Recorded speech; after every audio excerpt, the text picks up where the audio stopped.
Hello bachcho. So let's see this question. The question says a traveling harmonic wave on a string is described by this equation. So in the A part it asks what are the displacement and velocity of oscillation at a point at x equals to 1 centimeter and t equals to 1 second. Is this velocity equal to the velocity of wave propagation? तो सबसे पहले बच्चों हम इस question का A part देखें। तो ये A पार्ट में हमसे कहता है कि हमारी जो ये इक्वेशन है पहले हम इसको लिख लेते हैं which is 7.5 sine 0.0050x plus 12t plus π/4 right. और बोलता है कि हमारा जो इसका डिस्प्लेसमेंट और वेलोसिटी क्या होगा ऑसिलेशन का ऑफ अ पॉइंट जो कि है at x equals to 1 centimetre and time हमारा लेते हैं हम 1 सेकेंड।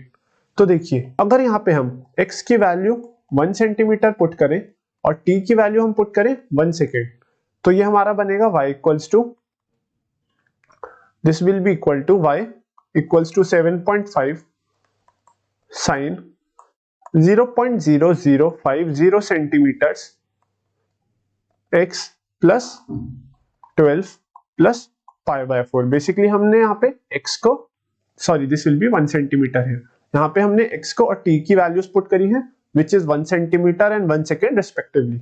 तो यहाँ से हमारा जो y की वैल्यू आ गई that is equal to 7.5 sine upon adding ये बन गया हमारा 12.0050 प्लस π/4 राइट बच्चों। ये हमारी आ गई y की वैल्यू। एंड देखिए अगर हम पाई को लिखें 3.14 बेसिकली हम इस इक्वेशन को अगर इस फॉर्म में लिखें 7.5 sine theta where our theta here is 12.005 plus π/4 and यहाँ पे हमारी पाई की वैल्यू है 3.14 राइट। तो यहाँ वैल्यू पुट करें तो ये हमारा आ जाएगा 12.005 plus 3.14 divided by 4 which gives us 12.79 radians. So हमारी इस थीटा की वैल्यू आ गई 12.79 रेडियंस। अब हम इस रेडियन वाली टर्म को बेसिकली देखें। इस रेडियन वाली टर्म को अगर हमें इन डिग्रीज कन्वर्ट करना है तो रेडियंस को अगर डिग्रीज में कन्वर्ट करें तो हमें इस वाली टर्म को मल्टीप्लाई करना होगा बाय 180 डिवाइडेड बाय पाई से। सो बेसिकली हमारा इन रेडियंस टू डिग्रीज बन जाएगा 180 डिवाइडेड बाय पाई इंटू 12.79। सो अगर हम इसको फर्दर लिखें बन जाएगा 180 डिवाइडेड बाय 3.14 इंटू 12.79। तो बच्चों जो हमारी थीटा की वैल्यू आएगी ये थीटा की वैल्यू आ रही है हमारी 732.81 डिग्रीज। सो इन डिग्रीज हमारा जो थीटा आ गया वो आ गया, ये हमारा जो थीटा वाली टर्म थी ये टर्म आ गई हमारी 732.81 डिग्रीज। तो y बन गया हमारा 7.5 साइन 732.81 डिग्रीज राइट। एंड इसको हम लिख सकते हैं y equals to 7.5 sine basically इसको हम लिख सकते हैं this will be written as 720 plus 12.81 right बच्चों। बेसिकली हम इसको लिख सकते हैं 720 degree plus 12.81 degrees and 720 degrees basically बच्चों हमारा ये होता है 4 पाई के इक्वल राइट बच्चों। तो हमारी इक्वेशन बन जाएगी 7.5 साइन 4 पाई प्लस 12.81 डिग्रीज। तो हम इसको लिख सकते हैं y equals to 7.5 sine 12.81 degrees. So हमारी जो डिस्प्लेसमेंट है y ये y की वैल्यू 7.5 इंटू 0.2217 और अपॉन मल्टीप्लाइंग हमारी ये डिस्प्लेसमेंट आ गई y 1.663 सेंटीमीटर्स। तो डिस्प्लेसमेंट आ गई फॉर दिस पार्टिकल वो डिस्प्लेसमेंट आ चुकी है हमारी 1.663 सेंटीमीटर्स। एंड अगर हमें वेलोसिटी निकालनी है तो हमें y वाली टर्म जो y वाली इक्वेशन है हमारी इसको बेसिकली हमें डिफरेंशिएट करना होगा with respect to time. So basically देखिए अब हम वेलोसिटी निकालते हैं dy by dt। तो dy by dt हमारा बनेगा इस इक्वेशन को अगर हम डिफरेंशिएट करें विद रिस्पेक्ट टू टाइम तो ये बन रहा है हमारा 7.5 into 12 sign 0.005 x plus 12t plus pi by 4, and basically it will be cos here. Upon differentiating, sin will turn to cos. And again अगर हम यहाँ पे initial conditions लिखें which is x equals to 1, t equals to 1, तो dy by dt हमारा बन रहा है 7.5 into 12 cos 0.005 अगर हमारा x 1 सेंटीमीटर है प्लस 12 अगर हमारा t 1 सेकेंड है प्लस पाई बाय 4. फर्दर लिखिए इसको तो ये बन गया dy by dt is equals to, this will be 7.5 into 12, ये होता है हमारा 90 के equal, so this will be 90 cos, this will be again 12.005 plus pi by 4. And again अगर हम देखें तो जैसा कि हमने ये थीटा वाली टर्म सॉल्व करी थी जहां पे हमारा थीटा इस वाली टर्म इसमें भी हमारा आया था 12.005 plus pi by 4, and again हमारा थीटा आ रहा है 12.005 प्लस पाई बाय 4. तो सिमिलरली अगर हमने जैसे प्रीवियसली यहाँ पे थीटा सॉल्व करा, जो थीटा था हमारा 12.005 प्लस पाई बाय 4, हम यहाँ पे भी थीटा वैसे ही सॉल्व करेंगे. तो अपॉन सॉल्विंग हमारा जो थीटा पहले आया था विच वाज 732.81 डिग्रीज, तो यहाँ पे भी आ जाएगा हमारा 732.81 डिग्रीज.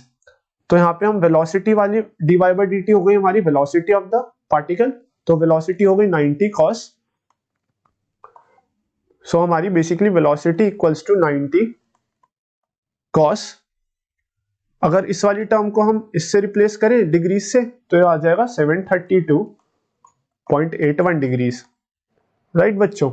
एंड ये हमारा बन जाएगा 90 cos, this will B 4 pi plus 12.81 degrees. So cos 4 pi plus theta हमारा हो जाएगा cos थीटा, तो ये बन जाएगा 90 cos 12.81 डिग्रीज, जो कि हमारी वेलोसिटी की वैल्यू देगा 90 into 0.975 which will be equal to 87.75 centimetres पर सेकेंड. तो हमारी वेलोसिटी आ गई फॉर दिस पार्टिकल, वो आ गई 87.75 सेंटीमीटर्स पर सेकेंड. अगर हम वेव प्रोपगेशन की वेलोसिटी लिखें तो वो वेलोसिटी का फॉर्मूला होता है हमारा v equals to omega by k. And बच्चों हमारा इस इक्वेशन में ओमेगा है हमारा 12 एंड हमारी k की वैल्यू है 0.005. तो अगर इसको हम यहाँ लिखें तो ओमेगा इज 12 रेडियंस पर सेकेंड एंड हमारा यहाँ पे k है that is basically 0.005 centimetre inverse. तो यहां से अगर हमारी वेलोसिटी बनेगी वो बन जाएगी 2400 सेंटीमीटर्स पर second. So this will be the velocity of the wave propagation. So अगर हम यहां से देखें तो जो हमारी velocity of the oscillation of a point है that is not equal to the velocity of the wave propagation. So we can say that no, the velocity of oscillation of a point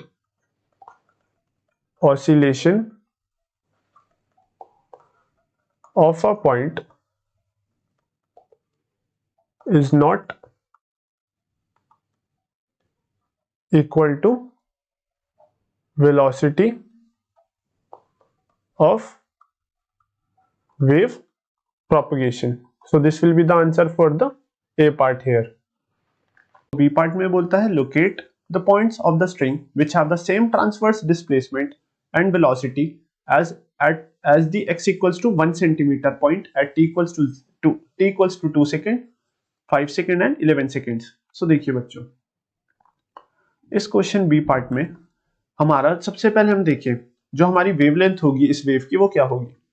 तो बच्चों जो हमारी wavelength होगी lambda for this wave that will be equal to 2 pi over k, right. तो यहां से हमारा जो लैम्डा की वैल्यू आएगी वो आएगी 2 इंटू 3.14 डिवाइडेड बाय के. के है हमारा 0.005, राइट. तो यहां से लैम्डा हमारा आ गया 12.56 metres. So this will be the wavelength for this wave. अब देखिए बच्चों, जितना जो हमारी wavelength I for this wave, इस वेवलेंथ पर सपोज करिए हमारी वेव है, एंड जो हमारी वेवलेंथ है, अब हमारी जो पॉइंट्स आएंगे ऑन दिस वेव वो दोबारा रिपीट तब करेंगे जब वो एक वेवलेंथ डिस्टेंस कवर कर लेंगे, राइट बच्चों। तो हम इसको ये कह सकते हैं क्या, जो हमारा एन लैम्डा होगा, इस पॉइंट पर हमारे जो वेव की पोजीशन है वो अगेन रिपीट करेगी। अगर कोई पॉइंट यहाँ पर है तो अगेन वो इसी पॉइंट पर तब आएगा जब वो एक लैम्डा डिस्टेंस को कवर कर लेगा। So for every n lambda हमारा जो पॉइंट है that will have the same transverse displacement from their mean position which is x equals to 1 centimetre. तो एन लैम्डा हमारा आ गया 12.56 metres plus minus 12.56 metres, comma n को अगर हम 2 पुट करें तो 2 के लिए एन लैम्डा हमारा आएगा फॉर n इक्वल्स टू 1, हमारा एन लैम्डा की वैल्यू आ गई दैट इज 12.56 मीटर्स, राइट बच्चों। फॉर n इक्वल्स टू 2 हमारे लिए एन लैम्डा की वैल्यू आ गई plus minus 12.56 into 2 which is 25.12 meters and so on. For n equals to 3 के लिए निकालेंगे, for 4 के लिए निकालेंगे, and at these positions जो हमारा transverse displacement है for the points on the string वो repeat करेंगे as the x equals to 1 centimeter point. So this will be the final answer for this question. So I hope बच्चों you understand this answer well and best of luck.